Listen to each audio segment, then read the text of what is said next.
Welcome, everybody, to another edition of the Keep the Line Moving podcast. I am your host, Chris Gargano. This is the podcast that discusses leadership, life, and inspiration. And our guest this week, Courtney Jeffries. She's very inspiring. I should know, we worked together at the Oakland Raiders in the mid-2000s. Her career started at the University of Washington as a walk-on athlete on the softball team. Then she went to grad school at the University of San Francisco. And you want to hear how she started her career, how she got her first internship, and then where she is now, which is the CEO of Virtual Tables, a startup, a tech company designed to help the sports fan. I can't wait for you to listen to this. Let's start now. Ladies and gentlemen, Courtney Jeffries. Courtney, yes, it is great to see you. I can't believe this. We worked together. We overlapped for 2 years at the Raiders. Doesn't that seem like, 50 years ago? It really does. It really does. Yes. I mean, years working in sports are kind of like dog years, I think, no matter where you live. Absolutely. Yeah. Then I'm fearful that how old that makes us. But anyway, we'll move on. Courtney, tell us about your growing up. Tell us where you grew up. Tell us about, what you were interested in and what you were like before college, and then we'll get to college, of course. Sure. So I would consider myself a golf brat as opposed to a military brat. My father and mother were in the golf business, and so we bounced around. I was actually born in the Panhandle of Florida. We lived in North Carolina for about 5 minutes, back to Florida. Then we moved out to Oregon. I grew up in Oregon, in Eugene, great college town, and I got into playing sports at an early age. And that led me to really wanting to play sports in college. And so when it came time to really competitively look at that and be recruited, my circumstances left me without many options. And I made the choice. I had gotten into the University of Washington academically. And so I made the choice to walk on to the University of Washington. They had just competed in the championship game of the Women's College World Series. Seemed like a great opportunity. So I went to UW. That's fantastic. Yeah. So tell me, when you walked on, you that means you don't have a scholarship. That means they were probably looking at you. That means they were probably aware of your talent, but they did not formally say, Courtney, come walk on. Here's this. Here's, your tuition, books, whatever. Right. So how did you introduce yourself to that concept of walking on? And tell us about what the first day was like.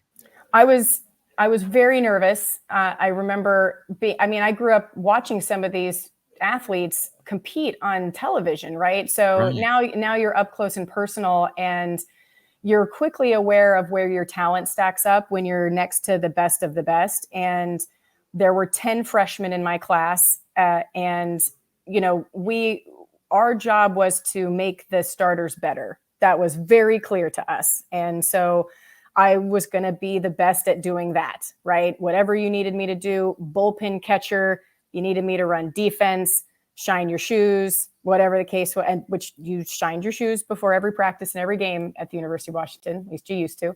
And so that was very much the culture there, right? You were there, we were there to win championships, and this is how you fit into the machine, kind of thing. Makes sense. So, but you enjoyed that role, right? I mean, you and I have talked before coming on. You enjoyed the role of support, but you also were in the lineup and had your chances and did quite well. Is that fair to say? Yes, thank you. I did. I earned my spot. I earned a starting spot, and I would say most of that is listening to the guidance of the coaching staff to say, like, this is the role I need you to play, and I need you to be very consistent in this role. And I've shared with you I played softball for a couple of baseball guys that were very into manufacturing wins before that was a in vogue thing to say, thanks to Moneyball. And because of my talent level not being as good as the starters, the feedback was, listen, you need to play this role. And the analogy they used was playing poker and a deck of cards. You are a 9 of clubs. You are not a face card. You can work really hard. You can try your best. You don't have enough talent to be a face card. But that doesn't mean you don't have value here. Your value is in playing this role for us and playing it consistently so that we can build a winning hand in our game, in our lineup, so to speak. You're going to bring up cards that are not as talented as you, and you're going to be a great supporting cast for those who are, and do that, right? Don't do more than that. Don't do less than that. Be this role and work on these things so that we can make wins happen, right? And this is how you this is how you construct a team. And it's one particular style, right? There's all kinds of different ways that you can put a team together. This was the philosophy that I got to learn, as an 18-year-old. So let's look at this and look at your track record of success as a professional. And in totality, my guess is you tried to be a face card, not maybe overtly like outrunning and doing all this, but you tried to work hard, support your teammates, but also do more than your part. Am I accurate there? Oh yeah. I mean, you're not going to sit back. Complacency is awful. It's Right. very much not in my hard coding. And so, no, you want to continue improving, but you're also you realize that what is the goal of what you're doing? And in college, right, our goal was to win games. And so this is the playbook of how we're going to do that. In a professional world, what is the goal? The goal is to generate more money from ticket sales. The goal is to create a killer game day experience for the fans, whatever the case is. And so, yeah, you're going to pull all of your strengths and skills to say, what am I bringing to the table to fit into this plan? And certainly when it's your job to be the leader and now you're the one that's making the plan, you got to put your own deck of cards together. You got to decide what are the things and the tools that I need and how am I going to extract the best out of the people? Not that they need to be the best, but give me their best, right? That was a pretty big distinction in this kind of like 9 of clubs analogy, right? Like I don't need to be the best, but I am going to give my best to be at this role. Makes total sense. And forgive me if you said it, but I want to make sure that everybody knew. What position did you play at UW? I was actually a DH my freshman year and then became an outfielder. Oh, very cool. We're weirdos out there. Yeah. That's awesome. Talking to ourselves in the grass.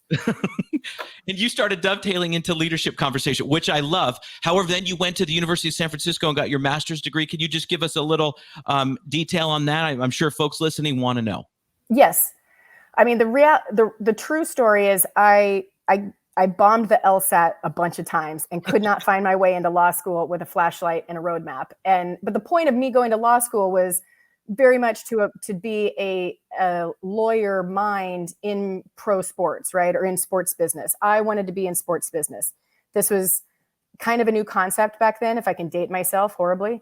So really like 20 years ago, it was, there were very few programs in the country that offered a master's in sport management in this sort of like general degree of business with this lens specifically targeting sports, tangentially maybe to live entertainment. And I actually, playing at UW, and back then it was the Pac-10.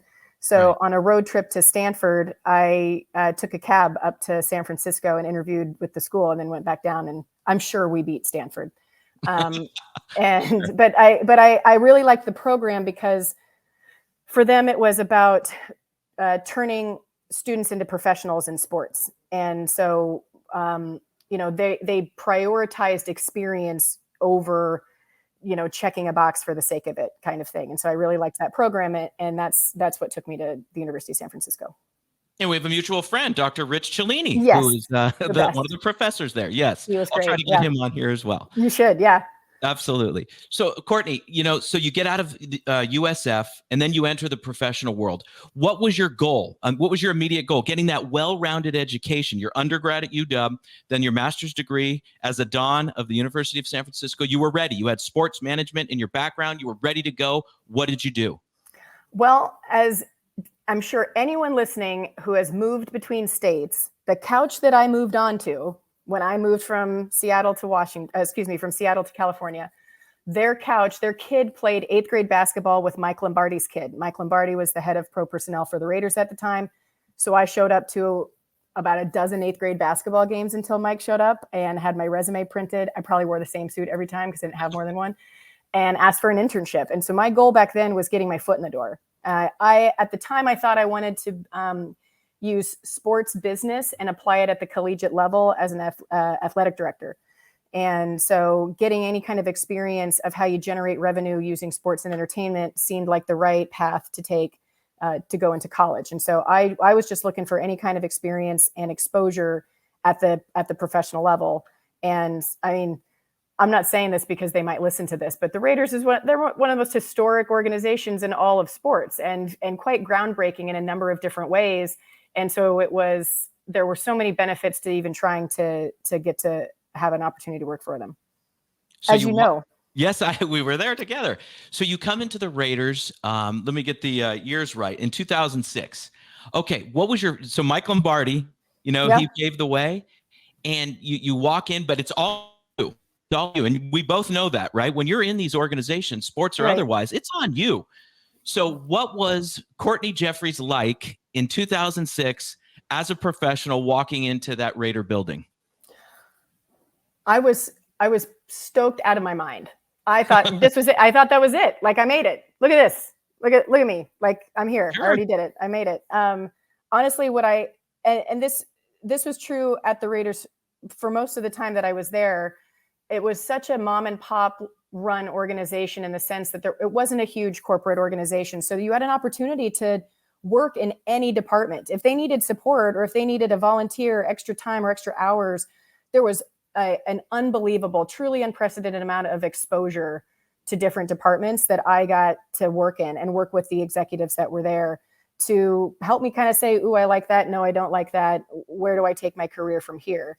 And I mean, arguably one of the most important elements of any career path is transferable skill sets, right? And that's certainly sales, not that some people really are adverse to it, but sales is a big one, right? Being able to generate revenue out of nothing. You're not a cost center anymore. You're a tool for an organization. And when the Raiders took back ticket sales from the OFMA, I have not said that acronym in 10 years.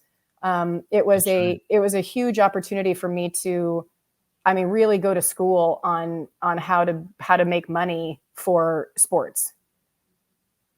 And you look at it, like you said, the Raiders, there was a lot of cross-pollination, right? You can go in to this department and understand their objectives and then create a plan that was beneficial for all parties. So to your point about the Raiders taking back tickets from an organization run in Oakland earlier in the 2000s.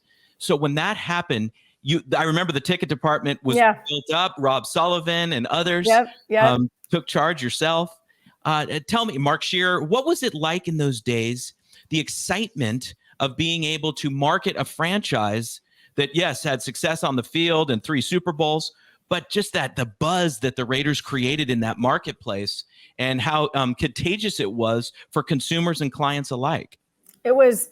There's rare times that you get in sports, right? People open new buildings or teams relocate, whatever the case is. This was one of those moments, especially for an organization like the Raiders, of being able to own the fan experience finally and take back so much more of that to enrich themselves in the community and be a part of Oakland as opposed to Los Angeles or just the Bay Area in general. It was very electric and very cool to be in that room. It was just, we worked ridiculous hours because we were just too busy. People were they wanted to be a part of it. It was very cool. It was wild. I will say it was wild. Yeah. You spent 6 years at the Raiders. When you look back now, what was your number one takeaway? I know we've said that we learned a lot and there was so much foundational growth, but what do you take away from the Raider experience? And then we'll fast forward now to some great stuff that you're doing, but tell us what you learned from the Raiders.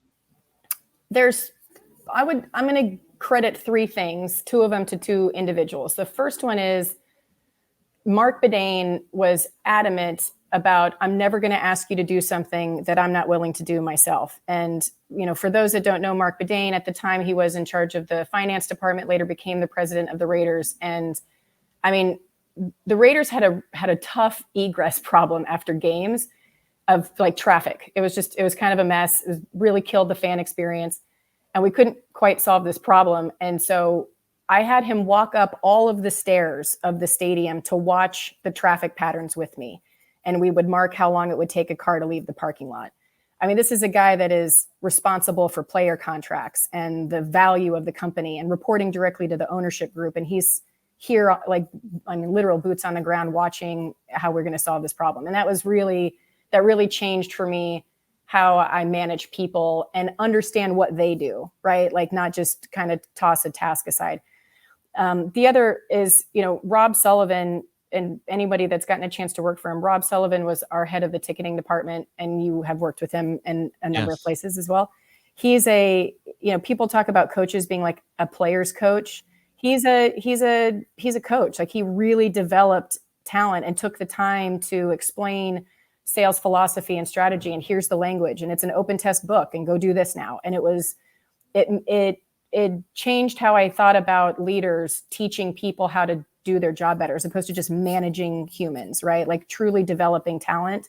And he took the time, and it's annoying to do, right? It can be really time consuming. And we were wild children, feral. I mean, and for Rob to take that time, it was just it changed. Again, it changed for me. I got to be exposed to suites and the partnerships department and community relations.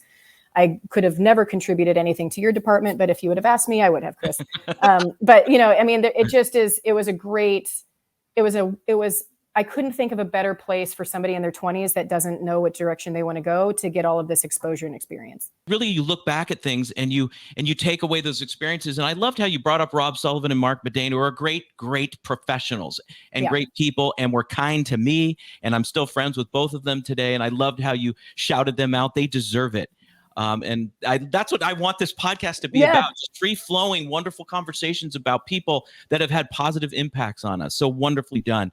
And then Courtney, so you touched on so many great elements of leadership, and you talked about Rob and Mark and how they got in the trenches per se. Yeah. And they were able to do things with you and make you understand. They didn't just say, hey, Courtney, go do that, or hey, Joe or Sarah, you go do that.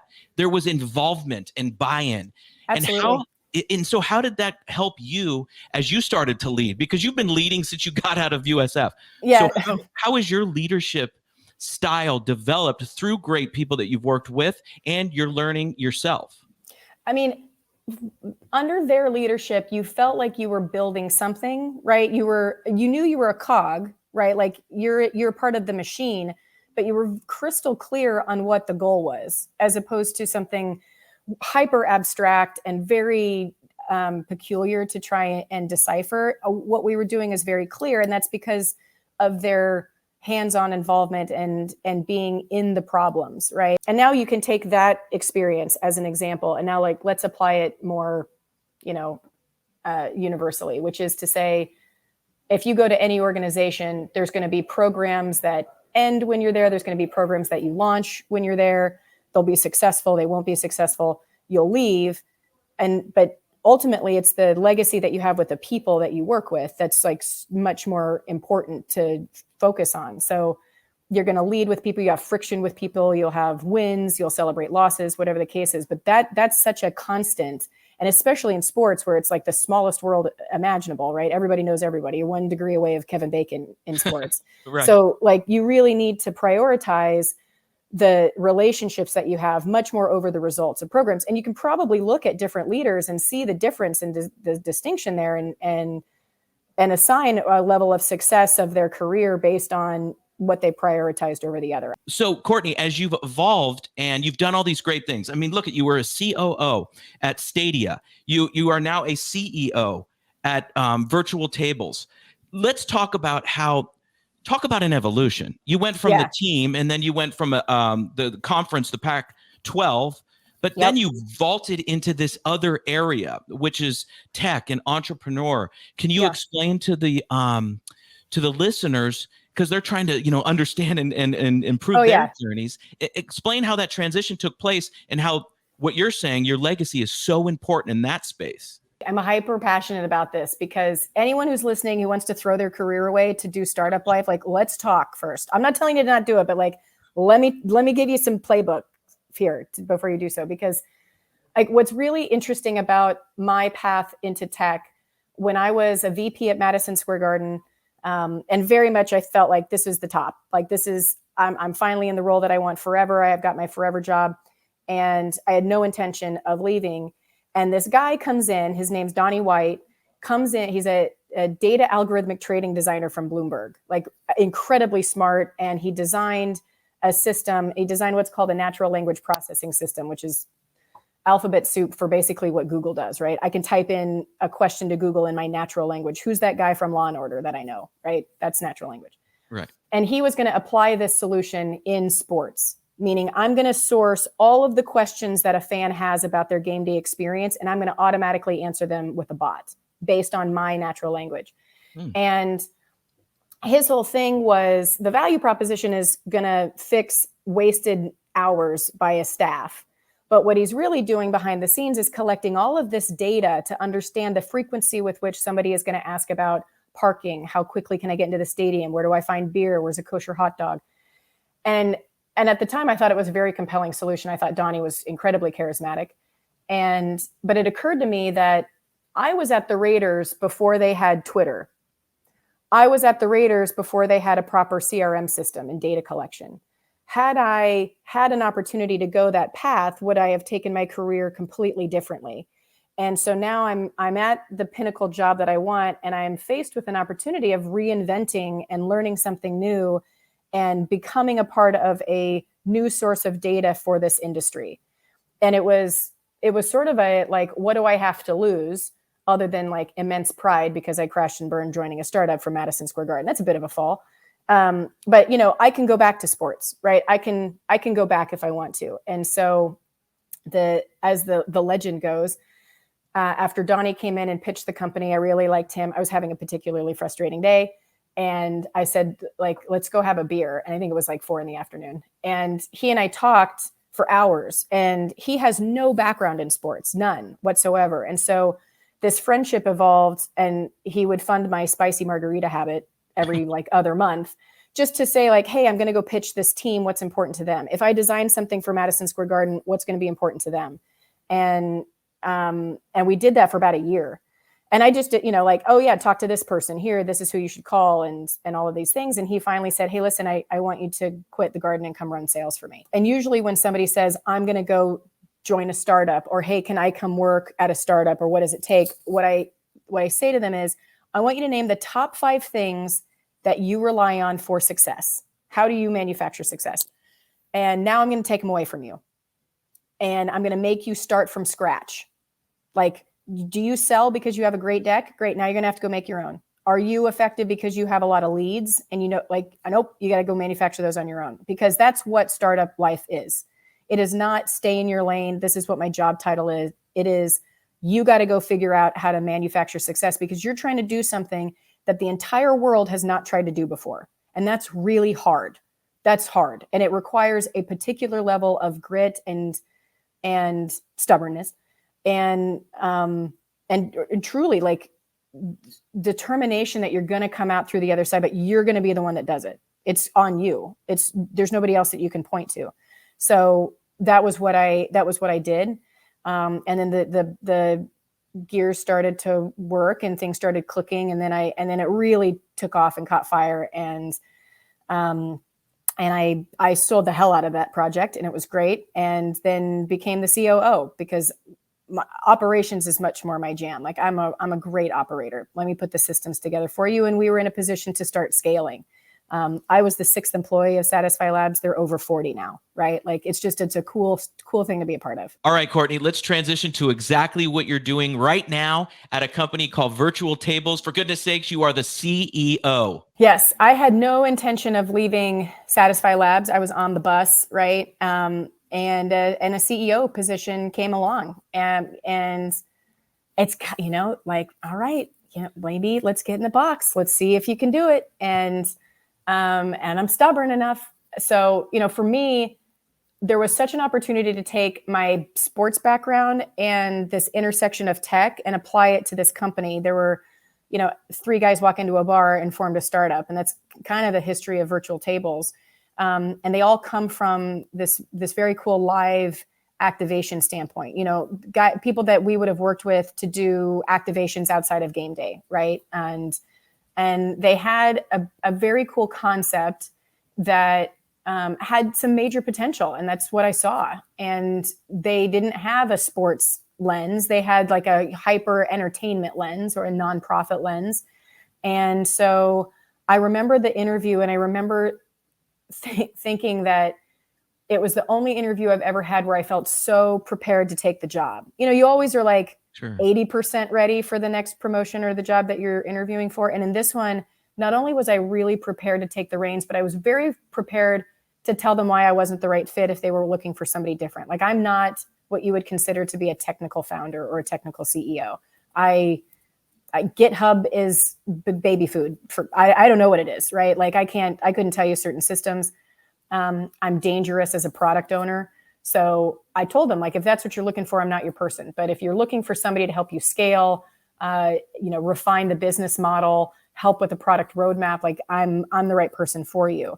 And I was really excited for the opportunity. I kind of couldn't believe I was doing it again, doing a startup again, because and I worked for a successful one, and that is statistically very rare. So now it was going to be my name on the line to do this. And that was about 1.5 years ago that I joined, and I learned a lot. I learned, you think all the questions that you're supposed to ask when you join a job, and then you're like, oh, I'll remember that for next time. So I did that, but now I have a whole new set of questions for hopefully the next time that I do this. And what was clear about our platform was this ability to impact sports fandom in a way that was not realized before, because the people who had tried to do what we're doing before didn't come from sports. They had the right idea. They understood that there's a need, but they don't come from this world to properly speak the language and articulate the value proposition and why you should care about it. And so as a part of my roadmap for this company, we applied for entry into the Techstars program that's sponsored by the Twins.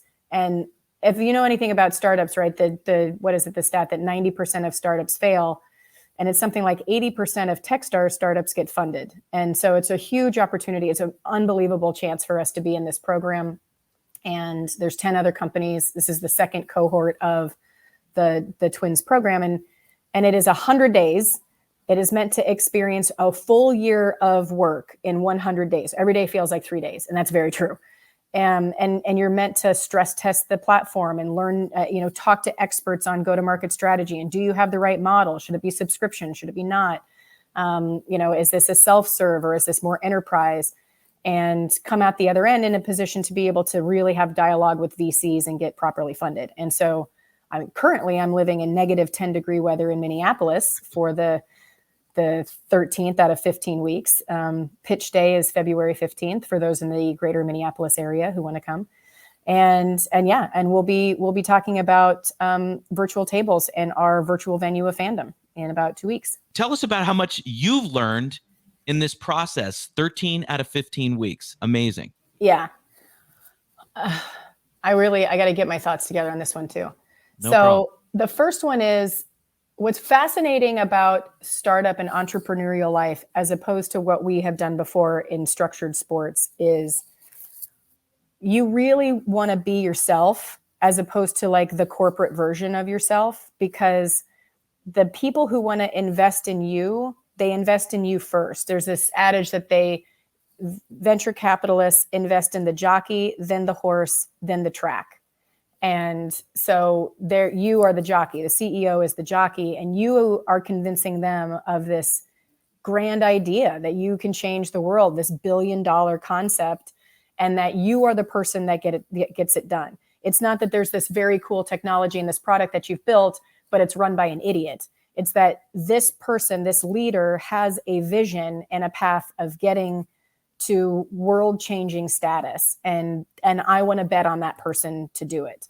So your value, the way that you view yourself and how you establish value, is now hyper attached to your performance as a human, right? So it's a very challenging notion to realize that if you get rejected, it's because they really didn't like you.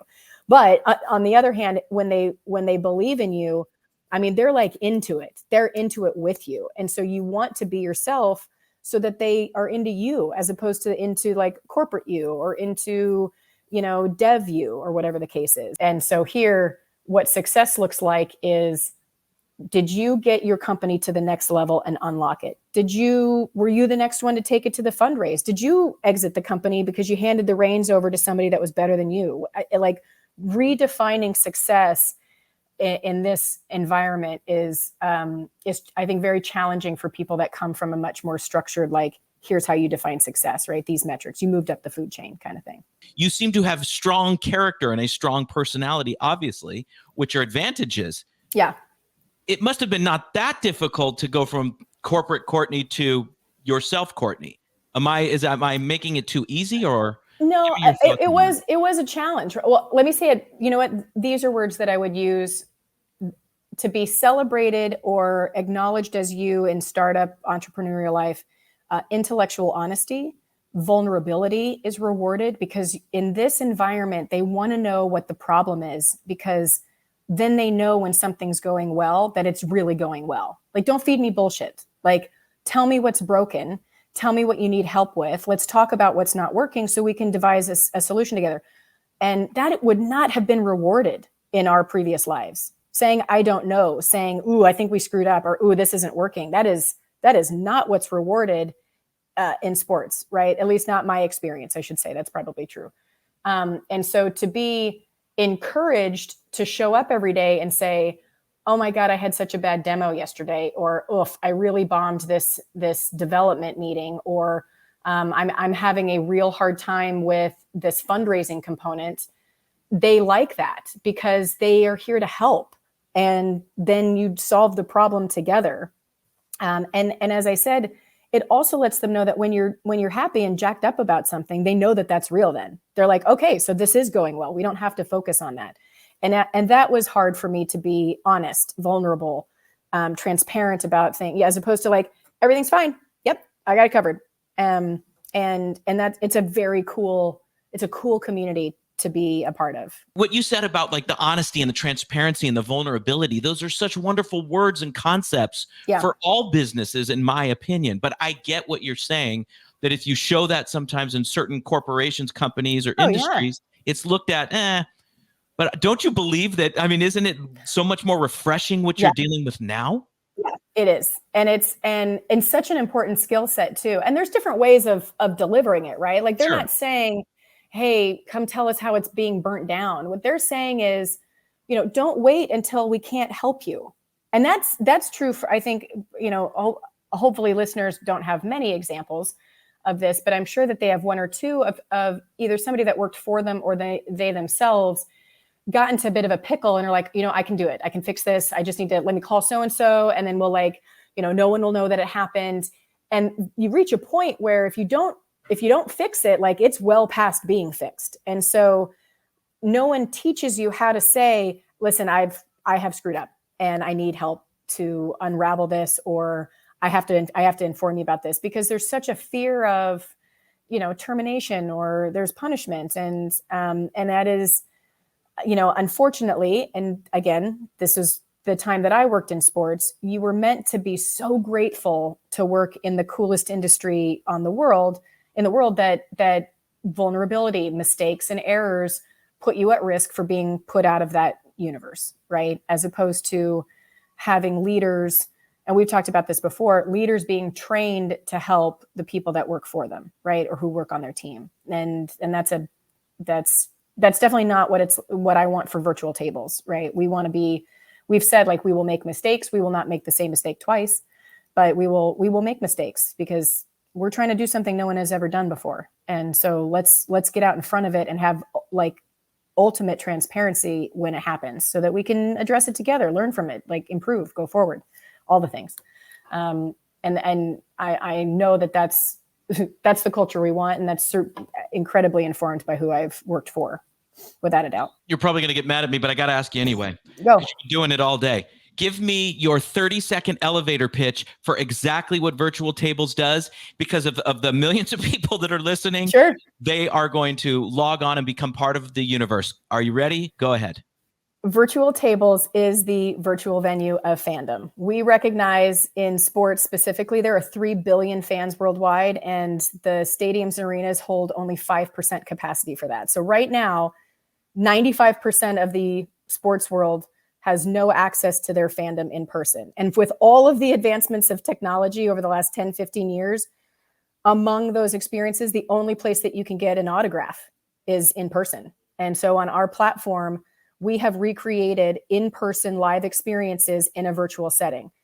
If we were doing this call on our platform right now, Chris, you would be able to take a touchscreen device and autograph a video clip of yourself and have it come through in real time on my end. And this is my keepsake and my proof that I had this conversation with you.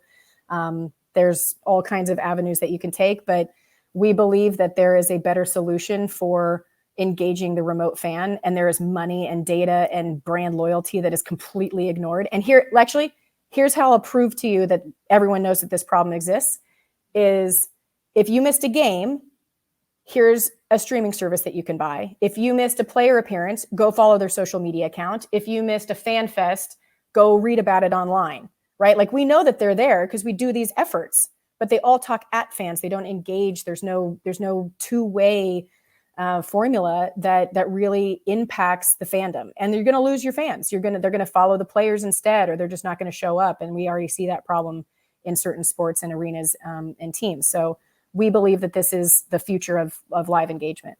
There's not replacing in person, but that you really have to have a quality engagement tool for the remote fan.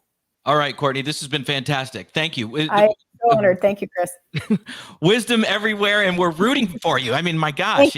Thank you. That is, I bet those meetings have gone fantastic in Minnesota. I really do. They've been fun. Very much awesome. So. Thank you so much, and I will see you soon. You're going to have to be a repeat guest if you don't mind. I would be honored. Thank you again, Courtney. I really enjoyed that conversation.